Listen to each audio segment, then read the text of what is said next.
Hi, Sarah. I really enjoyed listening to your post, your points about antibiotic desensitization. I think I'm saying that correctly. Um, that was really interesting. That is something I have not seen done at my facility, but then again, I work at a fairly small community hospital. I think if anything were to be done to that extent, would probably be done at a bigger facility, possibly CMC Maine in Charlotte or Northeast in Concord. Um, I'm not sure if our facility would be prepared to take care of a patient going through that did end up having some sort of adverse reaction.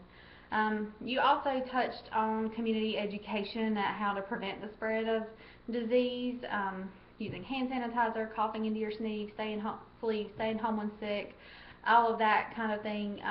But another thing we also really need to educate our community on is when to use antibiotics and when not to use antibiotics. I know even as nurses, we are lucky enough at our facility to have something called quick care. We can go down to our occupational health if we have something like an ear infection or urinary tract infection.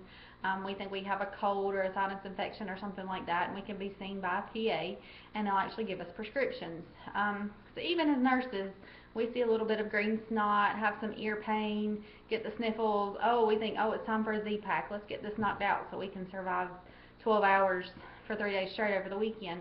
So I think even nurses probably need to be educated that antibiotics aren't necessary for most ear infections, the common cold. They certainly aren't effective towards viruses, which is what the cold is, and the flu.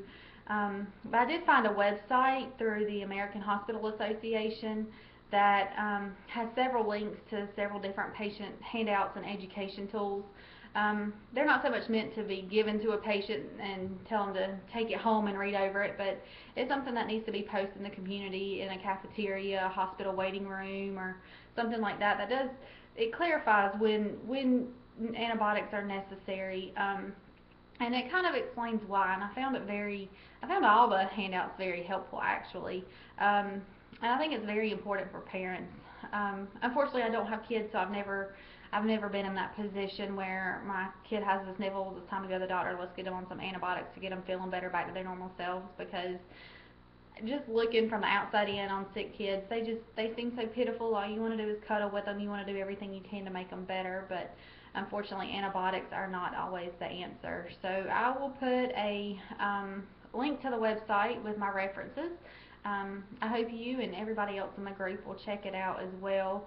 There's several other links regarding journal articles about antibiotic stewardships. It has a link to the CDC checkoff, which I think was already posted in our Module 5 to-do list. And I'm really still pretty fascinated by this whole process. I spoke with our pharmacist at work today some more about it, specifically the one who is trying to develop the antibiotic stewardship, and luckily we're part of Carolina's healthcare system now, so I think what we'll be able to do is just kind of tag along onto the stewardship program that they either have going now or are in the process of developing. She didn't really make it clear to me which stage they were at. I imagine they probably already have one. But anyway, I plan to stay up to date with my pharmacist friends on where our facility stands with developing this program, and I hope you all are enjoying hearing about it like I am.